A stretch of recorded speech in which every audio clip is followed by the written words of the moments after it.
À travers le monde, 36 milliards de caméras nous observent. Dans les rues, au travail, à la maison. Elles capturent parfois des images exceptionnelles. Scientifiquement, ça ne peut pas arriver. Vous avez vu? Des experts analysent ces événements inhabituels. Wow, quelle explosion!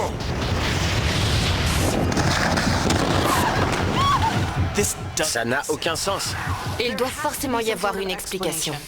Mais que se passe-t-il? Dans cet épisode, une silhouette musclée poursuit des adolescents dans une région sauvage de Russie. Il ne se déplace pas comme un humain.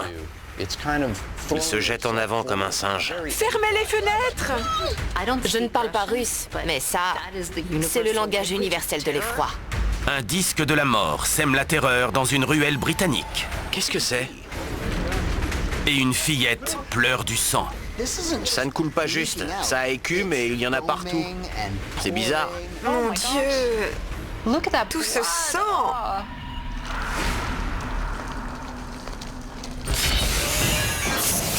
Des phénomènes étranges, Oh mon Dieu! des mystères ont été filmés. Que cachent ces étranges vidéos?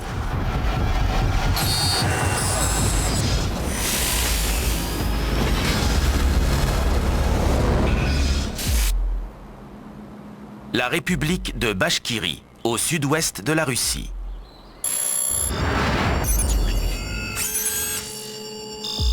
En 2016, 19h30, un groupe d'amis roule dans la campagne lorsqu'une silhouette en mouvement dans les broussailles attire leur attention. Il arrive! Éloigne-toi! Il filme depuis la banquette arrière et une silhouette apparaît au loin.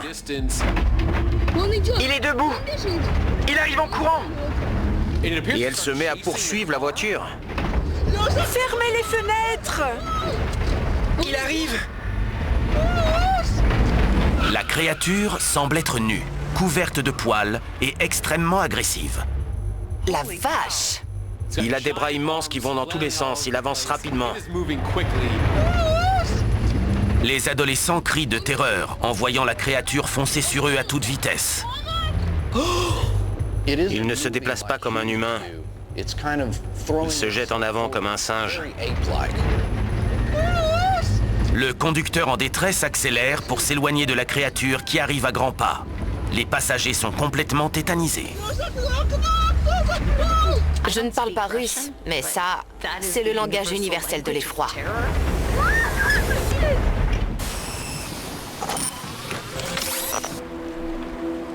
La superficie de la Russie est de 17 millions de kilomètres carrés, environ la même étendue que la planète Pluton. La forêt dense couvre plus de 45% du pays, soit plus que les forêts du Brésil et des États-Unis réunis.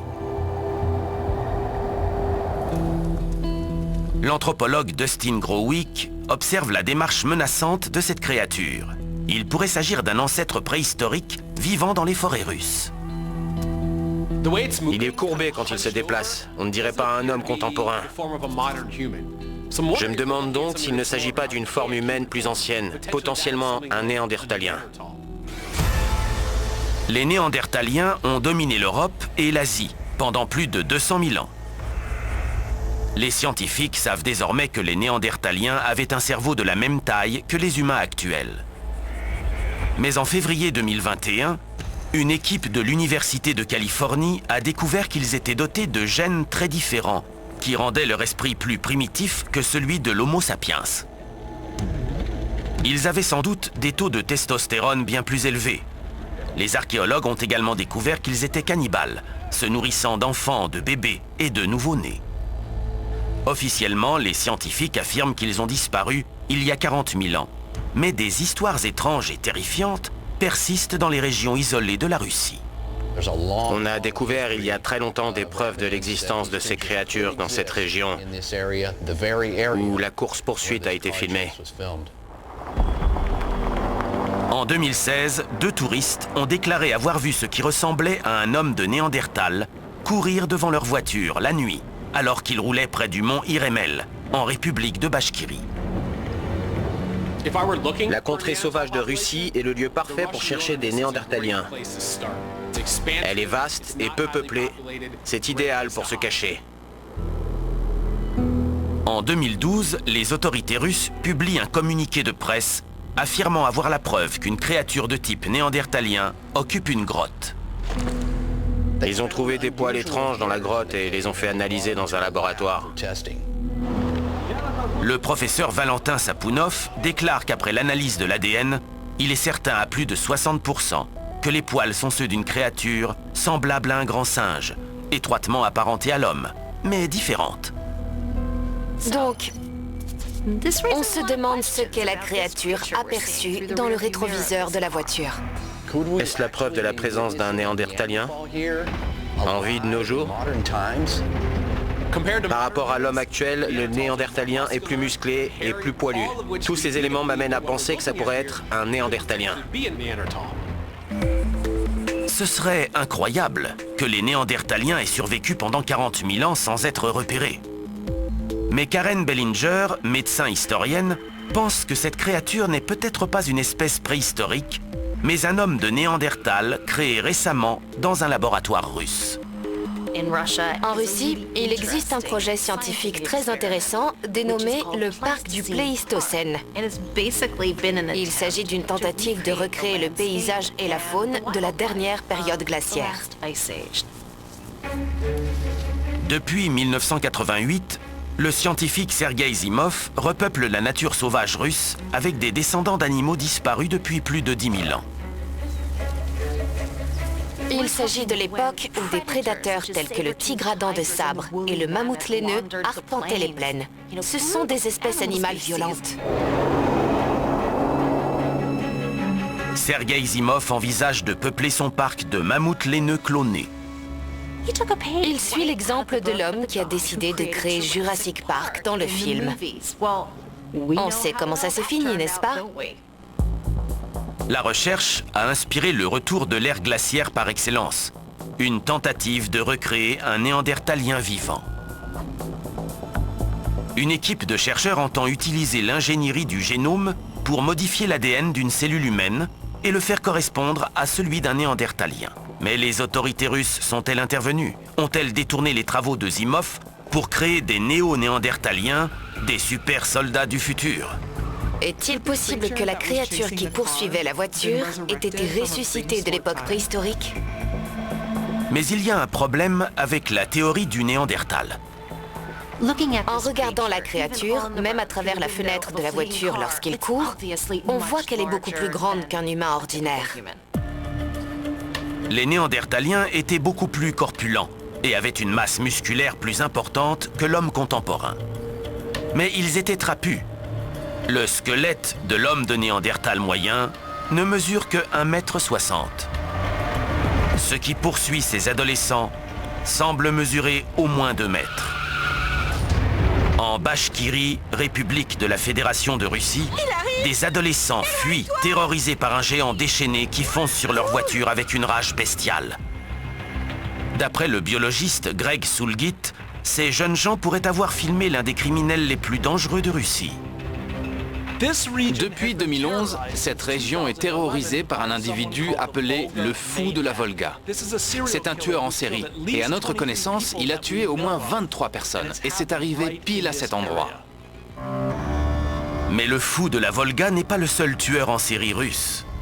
Andrei Chikatilo a été condamné en 1992 pour avoir agressé sexuellement, mutilé et assassiné au moins 50 femmes et enfants.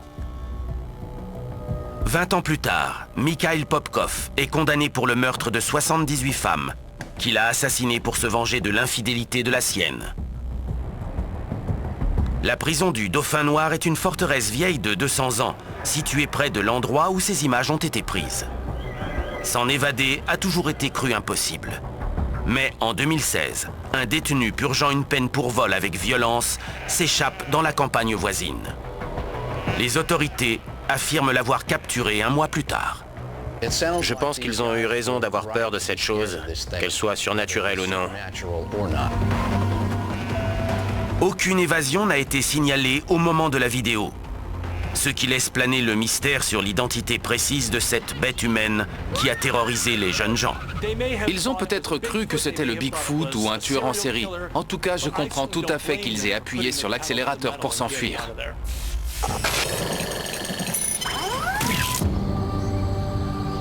À Tripura, dans le nord-est de l'Inde. Le 30 octobre 2019. Un téléphone filme une scène d'horreur. Oh, ça a l'air douloureux.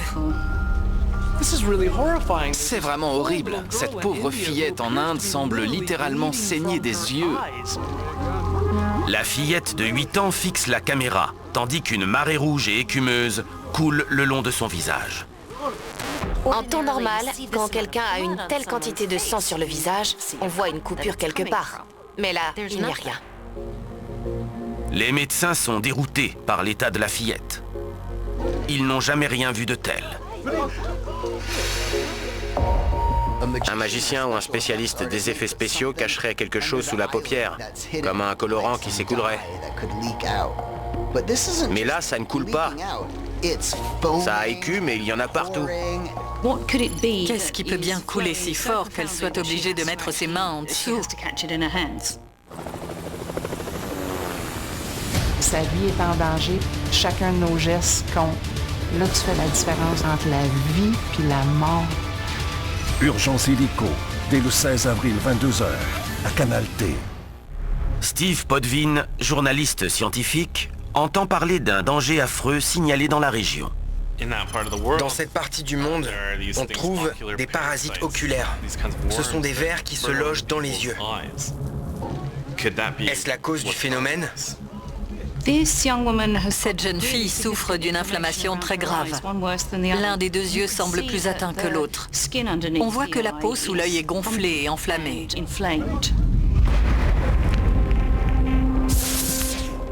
En 2018, une femme vivant à proximité ressent une douleur étrange dans l'œil. Son médecin va alors découvrir un ver parasite de 10 cm logé dans son orbite. Le processus de ce phénomène est assez répugnant. Les mouches se posent près de l'œil et y libèrent des vers qui se reproduisent, ce qui peut provoquer une infestation massive. Vous vous doutez bien que c'est dégoûtant, mais aussi douloureux. Normalement, ce genre de problème n'arrive que chez les vaches, les chiens et autres animaux. Mais depuis peu, ça touche aussi l'être humain. C'est un vrai cauchemar pour nous. Des vers parasites qui s'enfoncent dans les yeux. C'est affreux. Mais la fillette ne présente aucun signe de la douleur atroce qui résulte d'une infestation des orbites par les vers. Deborah Hyde, anthropologue sociale, pense que cette pathologie étrange et inquiétante pourrait avoir un lien inattendu avec les réseaux sociaux. Il y a peu de temps, une jeune fille indienne saignait elle aussi de l'œil. Un membre de l'association indienne rationaliste, Sanal Edamaruku, a réussi à résoudre le mystère. Il était convaincu qu'elle simulait pour attirer l'attention. Il avait également remarqué que les saignements coïncidaient avec son cycle menstruel. Elle avait donc la possibilité de s'appliquer du sang sur les yeux. Simuler une maladie pour attirer l'attention, cela s'appelle un trouble factice. C'est un trouble psychiatrique. Une personne développe des symptômes qui n'ont pas de cause physique, mais psychiatrique. Le désir d'être au centre de l'attention. L'essor d'Internet coïncide avec une forte hausse des troubles factices. Dans ce monde connecté, le statut de victime est socialement recherché. En 2012, une personne prétendant être paraplégique et sourde a gagné des millions de fans grâce à son blog. On a découvert plus tard qu'il s'agissait d'un escroc en parfaite santé.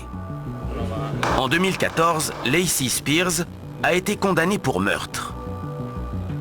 Cette jeune femme avait empoisonné son fils pour attirer l'attention et la sympathie de ses abonnés. En 2010, seuls 7% des Indiens avaient accès à Internet. Aujourd'hui, plus de 50% de la population l'utilise. Et les affaires tragiques liées à la recherche d'attention se sont multipliées. Il y avait un autre cas, c'était aussi une jeune fille en Inde. Elle a stupéfié les médecins en retirant des aiguilles de sous sa peau. Mais en fait, elle les avait mises là elle-même. Une autre fille s'était mis des fourmis dans les yeux et lorsqu'elles étaient ressorties, elles étaient encore vivantes. C'est à se demander jusqu'où les gens sont prêts à aller pour attirer l'attention. En Inde, une fillette de 8 ans est filmée avec du sang qui coule des yeux. Le biologiste Greg Soulgit découvre que l'état de la jeune fille est encore plus grave qu'il n'y paraît. En y regardant de plus près, on s'aperçoit que le sang ne provient pas seulement de ses yeux, mais aussi de certaines parties de sa peau, comme si elle en transpirait. L'hématidrose est une maladie qui provoque des saignements cutanés en cas de stress extrême. Les glandes sudoripares sont irriguées par le sang. En cas d'hématidrose, lorsqu'une personne est stressée, les vaisseaux sanguins peuvent se rompre et le sang s'écoule alors des glandes sudoripares et de la peau. Le niveau de stress nécessaire pour provoquer cette réaction est bien plus élevé que celui éprouvé par la plupart d'entre nous. Des témoignages attestent que c'est déjà arrivé à des hommes sur le point d'être exécutés ou dans les tranchées lors de la Première Guerre mondiale. Et même à des habitants de Londres pendant les bombardements intensifs de la Seconde Guerre mondiale.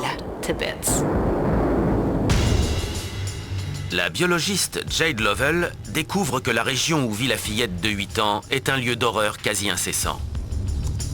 Cette partie de l'Inde se trouve juste à la frontière du Bangladesh et elle est marquée par de graves conflits. Elle vit dans une zone de guerre. La patrouille frontalière a pour consigne de tirer à vue. Des milliers de personnes ont été tuées dans cette région. En 2011, une jeune fille de 15 ans a été abattue par la patrouille frontalière alors qu'elle tentait de quitter l'Inde pour le Bangladesh. Sa robe est restée coincée dans les barbelés quand elle a escaladé la clôture frontalière. Les habitants racontent qu'après s'être fait tirer dessus, elle est restée en haut pendant 5 heures en appelant à l'aide. Mais personne n'a osé s'approcher pour la sauver. Les yeux de la fillette ont-ils été témoins de choses que l'on espère ne jamais rencontrer dans notre vie? Des choses qui ont provoqué cette réaction de son corps. Vivant dans une zone de guerre, elle a dû voir des choses qui expliquent sûrement qu'elle transpire du sang. Elle est peut-être la preuve vivante que les gens continuent de transpirer du sang face à des situations de stress extrême. Je redoute ce que l'avenir réserve à cette petite. Cette année, la forêt a passé au cash. Mais inquiétez-vous pas, on s'en vient. C'est un départ, mon homme. On n'est pas à notre premier rodéo, hein? Vite chantier nouvelle génération, dès le 15 avril 19h30, à Canal D. À présent, à Cambridge, en Grande-Bretagne.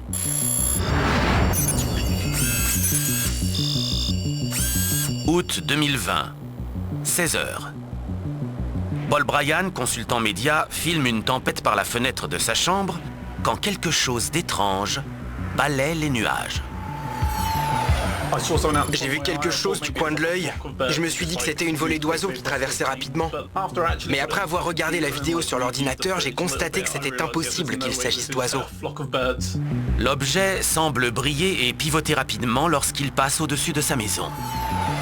Je l'ai visionné image par image. Je l'ai mise au ralenti. J'ai tout fait pour l'observer de plus près, mais je n'ai jamais rien vu de tel. Wow, c'est quoi ça?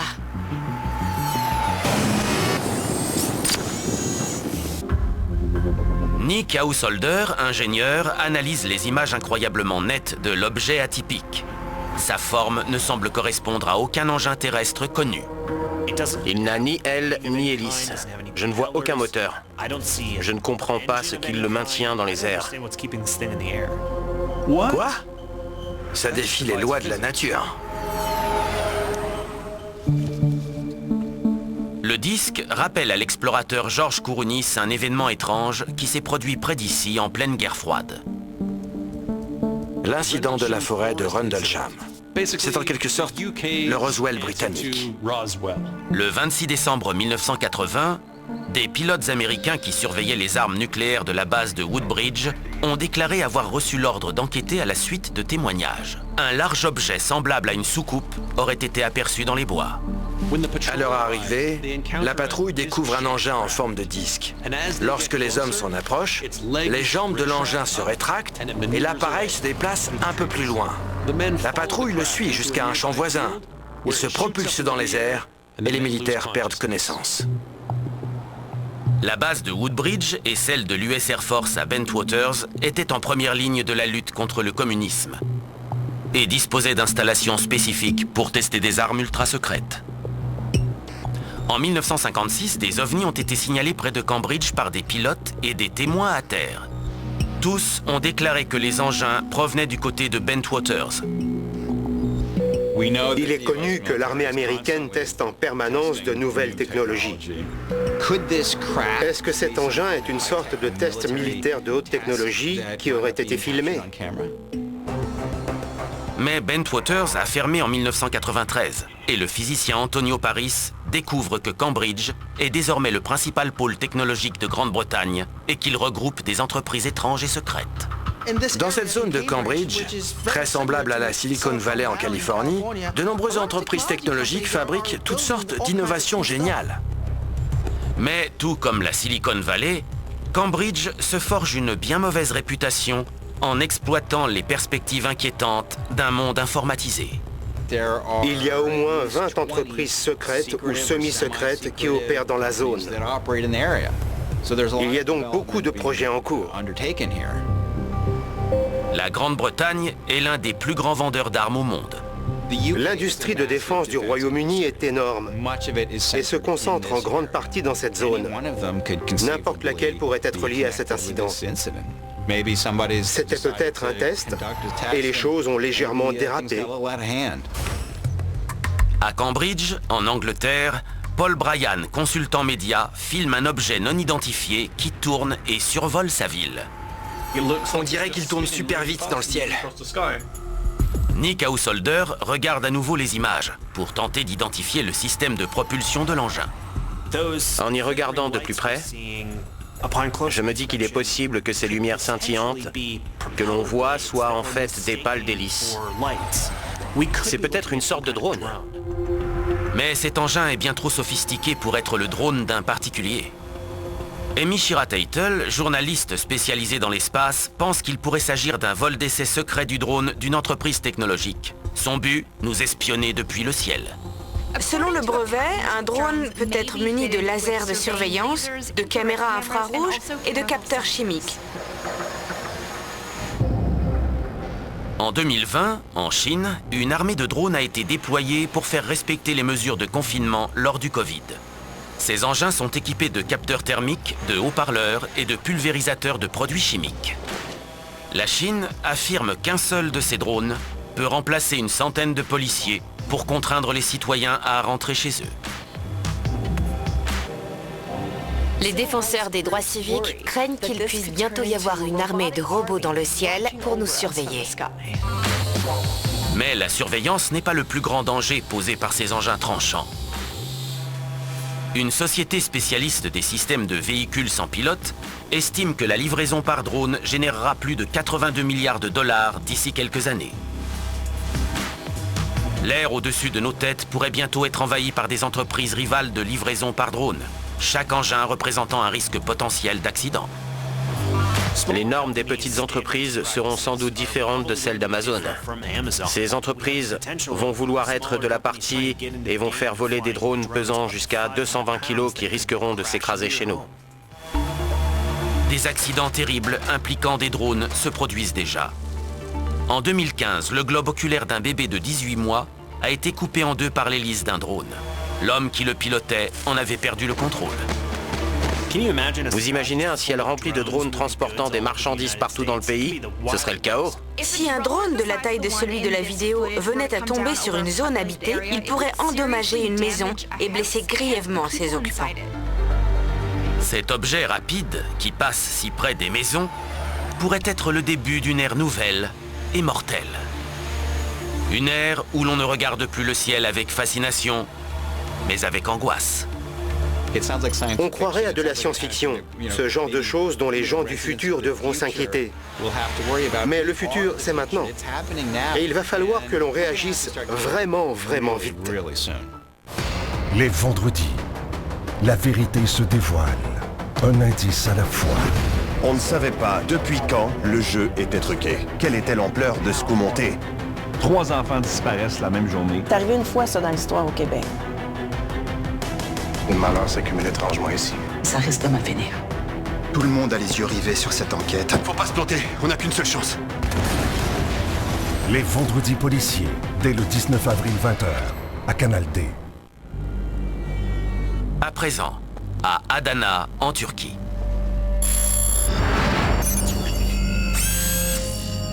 En mars 2019, la caméra de surveillance d'un magasin montre un homme qui semble doté de super-pouvoirs. Il a l'air d'avoir connaissance des événements avant qu'ils ne se produisent. Ça alors? Ces images sont incroyables. Un homme s'approche du commerçant, lui tapote l'épaule, mais il ne se retourne pas une seule fois. Comment sait-il qu'une barrière est sur le point de l'écraser? Qui est-il? D'où venait-il et comment l'a-t-il su? Dans la ville, tout le monde parle de cet inconnu qui a sauvé la vie du commerçant. L'homme marche dans la rue bien avant l'arrivée de la camionnette sans plaque. Il n'aurait jamais pu savoir que la dangereuse barrière arrière du véhicule était mal fermée. S'il ne lui avait pas tapoté l'épaule, le commerçant serait sûrement mort. Mais lorsque le commerçant se retourne pour remercier son sauveur, c'est le choc. Il a disparu. Je ne comprenais pas ce qui se passait. Le mystérieux individu qui lui a tapoté l'épaule a disparu dans la nature. On aurait dit qu'il savait ce qui allait se passer avant que ça n'arrive. Dans la ville d'Adana, en Turquie, une caméra filme un homme mystérieux qui semble connaître l'avenir et qui vient de sauver la vie d'un commerçant. Comment a-t-il pu savoir ce qui allait se produire à l'avance? La rumeur se répand dans la ville. Cet homme serait un voyageur temporel. Tim Pickens, ingénieur, étudie les preuves. On peut dire que si cet homme connaît déjà l'avenir, c'est parce qu'il vient du futur. Ça peut paraître fou, mais la théorie de la relativité d'Einstein affirme que le voyage dans le temps est possible car l'espace-temps n'est pas figé. Il peut être manipulé par la gravité. Il est donc possible de distordre le temps, au point qu'il se replie sur lui-même, créant ainsi une boucle temporelle fermée. Avec une boucle temporelle fermée, il est possible d'avancer dans le temps, mais aussi de reculer, un peu comme Retour vers le futur. Mais manipuler le temps requiert d'immenses champs gravitationnels. Pour manipuler le temps ainsi, il faut une gravité équivalente à celles qui sont proches des trous noirs. Le problème, c'est que si l'on s'approchait d'un trou noir, on serait déchiré par la spaghettification. Mais Ron Mallett, astrophysicien à l'université du Connecticut, pense avoir résolu le problème et nous avoir rapprochés du vrai voyage dans le temps. Ron Mallett a passé toute sa vie à essayer de construire une machine à remonter le temps fonctionnelle.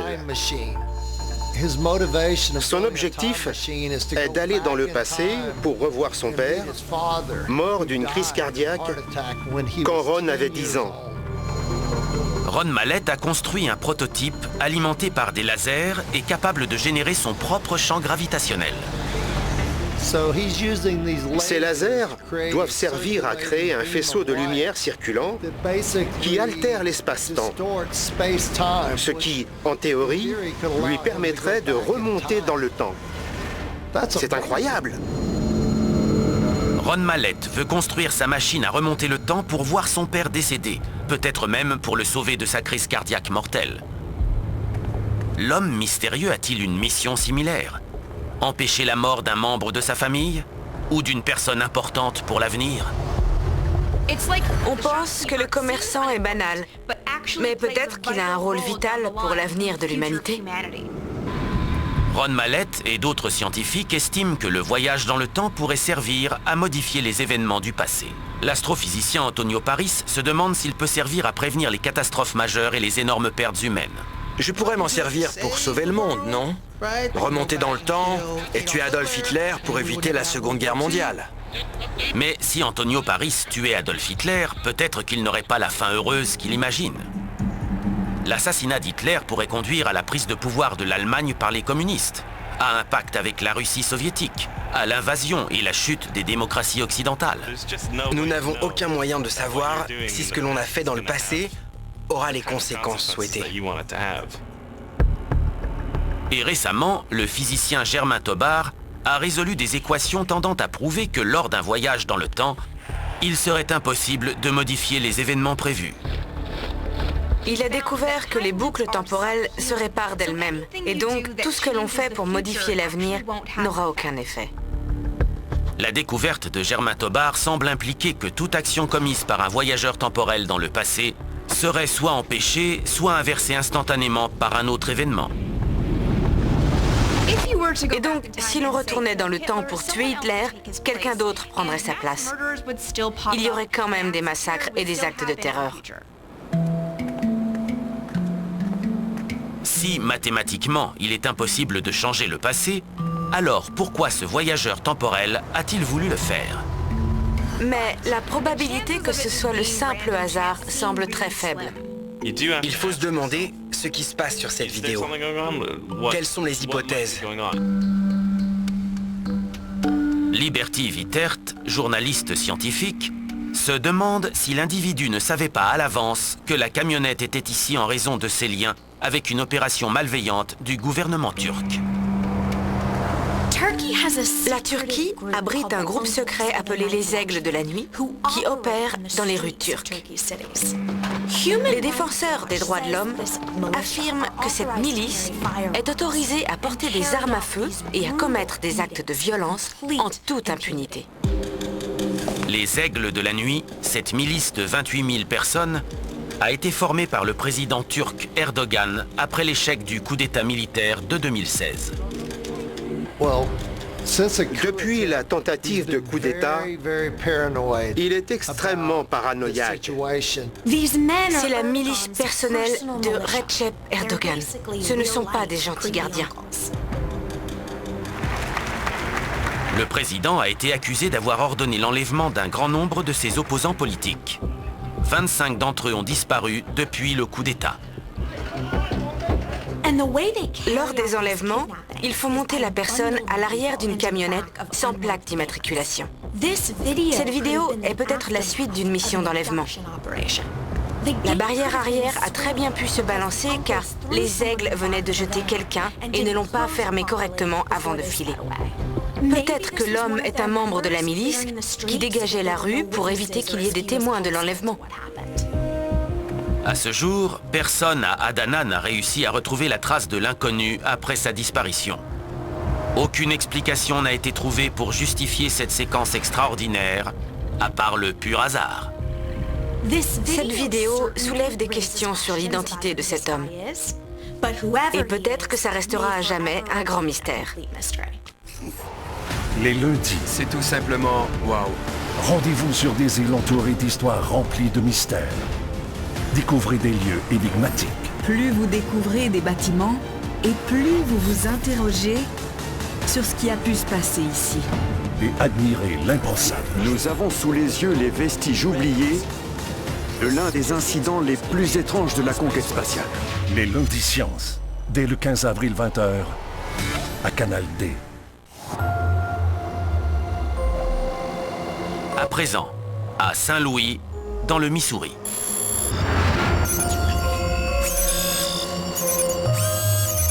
Le 9 juillet 2020, Jack Elking, programmeur informatique, consulte les images de la caméra installée devant sa porte. Il aperçoit un paquet sous son Porsche, qui a l'air bien vivant. Je regarde les images et je vois l'enveloppe qui tourne dans tous les sens. L'enveloppe semble se déplacer sur le Porsche, toute seule. Il n'y a pas de vent, les arbres ne bougent pas, les buissons non plus, il n'y a rien. Je ne sais pas ce qui se passe. Je rêve. C'est tellement étrange. Alors là, ils ont mis le paquet. C'est dingue. Est-ce un visiteur surnaturel qui déplace ce mystérieux courrier? Mon père aimait bien faire des blagues. Et c'est exactement le genre de farce qu'il me ferait. À Saint-Louis, dans le Missouri, un mystérieux paquet semble avancer à toute vitesse sous un Porsche. Jack Elking, témoin de la scène, se demande si l'enveloppe n'est pas un message de l'au-delà. Mon père est décédé il y a quelques années et depuis, on remarque des choses étranges dans la maison. Donc, je m'interroge, car mon père aimait bien faire des blagues. Et c'est exactement le genre de farce qu'il me ferait. Récemment, les États-Unis connaissent d'étranges cas de courriers fantômes. En 2019, une famille du New Jersey a fui sa maison centenaire après avoir reçu 3 lettres dont l'auteur prétend être un fantôme qui les observe dans les murs. L'auteur fantôme disait avoir l'intention d'attirer les enfants de la famille dans l'au-delà. On dirait un fantôme envoyé par la poste. Celui qui va ouvrir ce courrier risque peut-être sa vie. Mais la biologiste Karine Bondard suggère que c'est le contenu du courrier qui le fait avancer. Peut-être qu'il y a un animal vivant dedans. Il est possible que ce soit une petite créature qui tente désespérément de sortir. À la création du service postal américain en 1775, aucune restriction n'était imposée sur ce qui pouvait être envoyé. En l'absence de règles, tout était expédié. Des parents postaient même leurs enfants vers l'autre bout de la ville. Fait incroyable. En 1913, un bébé est envoyé par la poste à sa grand-mère qui habitait à 1,5 km de là. Ses parents avaient payé l'affranchissement 15 centimes, soit 4 $ d'aujourd'hui. Plus incroyable encore, le bébé a survécu.